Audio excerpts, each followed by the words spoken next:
Hi, I'm George Howard for Artist House Music. This is Music Business 101, Chapter 7, Connectors and Salesmen. In our last lesson, we discussed the importance of being bright and delicious. This brightness allows you to attract customers' interest. Being delicious keeps them coming back for more and retains your customers. Attraction and retention is the goal of all businesses. Profit is only a byproduct. Artists and their support teams must get in the mindset of attraction and retention. Those who focus on profit without concerning themselves with attraction and retention will ultimately fail. As posited last week, this begins by getting your music in front of a specific type of person. This person is identified by Malcolm Gladwell in his book, The Tipping Point, as a maven. Mavens are information specialists. That is, they are people who crave the knowledge of products and services at the beginning of their life circle and derive tremendous joy from exposing other non-mavens to these things. As we've discussed throughout Music Business 101, you must understand your own values and the values of those who are predisposed to appreciate the music you make in order to succeed. The first step, therefore, is finding these mavens whose values align with yours and determining a way to get your music in front of them.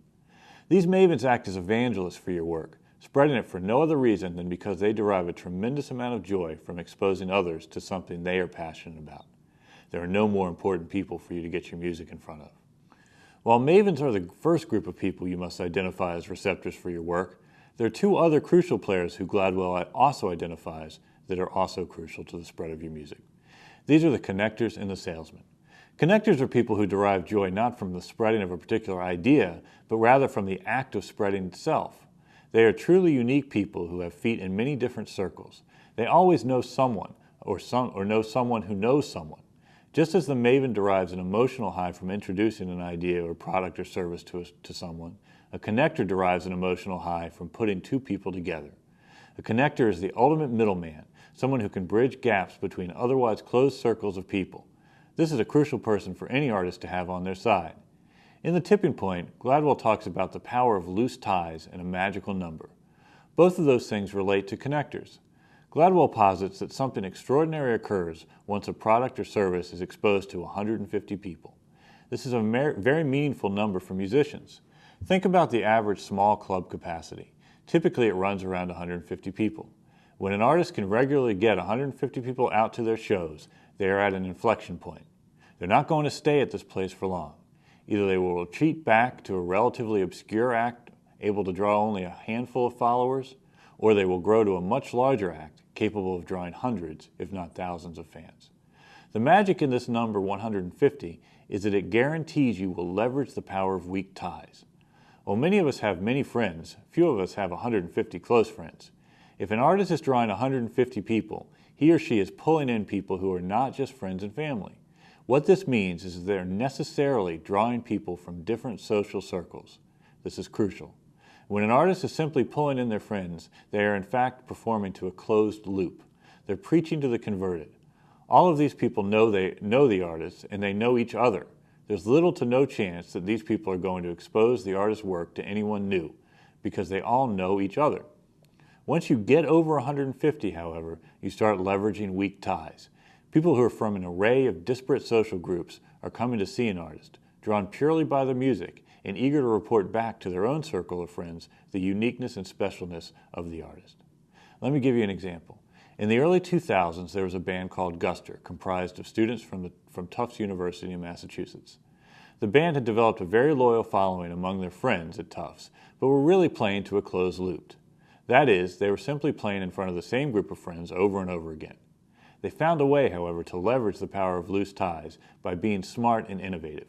What they did was made a batch of recordings just prior to holiday breaks and gave their loyal fans several copies of these recordings with them, and with the mandate for each of their friends to give copies to their friends upon arriving at their homes for the holidays. The logic was that people who liked Guster at Tufts would have similar values to the friends they would reunite with on holiday break, and that by empowering these people to spread the word to their friends who were returning from their own colleges for the holidays, there would be a good likelihood that these people, whose values were necessarily aligned, would also dig Guster and spread the word when they returned to their respective schools after the holidays. The plan worked like a charm. Suddenly, Guster had fans at universities across the country who had received copies of the CD from Guster's original fans at Tufts. What Guster had done was leverage the power of loose ties by identifying connectors and empowering them with tools to spread the music. It wasn't long before Guster was fielding offers from all the majors. The final personality type that Gladwell identifies is the salesman. As artists, we frankly need to play this role ourselves. Too often, artists want to delegate this job to a distributor or a label. This is a mistake. While I believe that salesmanship is one of the few personality types that is a product of nature rather than nurture, I also believe that when someone is charged with selling something they believe deeply in, they will rise to the occasion. It's imperative that artists become comfortable with the idea of being a salesman for their own music. And certainly, anyone who is running a label or who is a manager must absolutely take on the role of salesman. It is simply not acceptable to feel that some distributor can be a better salesman for a product that you love and believe in passionately than you can be. I feel that anyone who really wants to work in the music business must spend some time in a sales capacity. Until you have taken a purchase order, you really are just a pretender.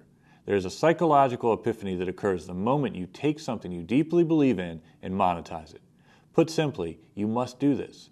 While some may find it distasteful or unpoetic or unartistic, if you truly want to exist over the long term in the music business, you must get comfortable with the selling. Remember, selling something you believe in deeply is far different from selling something just for the sake of selling. Those who can sell ice to Eskimos truly have a gift, and if you are one of those lucky people, rejoice. You will never want for a job, and you will always be successful.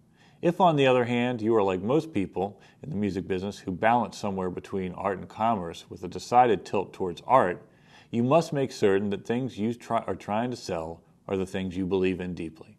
Anything less will ring hollow to both you and the prospective purchaser. When you find that thing you believe in, which is hopefully your own music or the music on whose behalf you work, you will find that it's less about selling and more about showing people the righteous path. This is not to say that it's not hard. I remember walking out of Newberry Comics after selling them a batch of records and vomiting because of the nerves I was suffering. When this moment strikes you, and it likely will, remember you are part of a great lineage of people who have put their pride behind them and the music they believed in front of them and headed to the front line, ready to evangelize, ready to spread the word, and unwilling to take no for an answer. It is indeed the righteous path.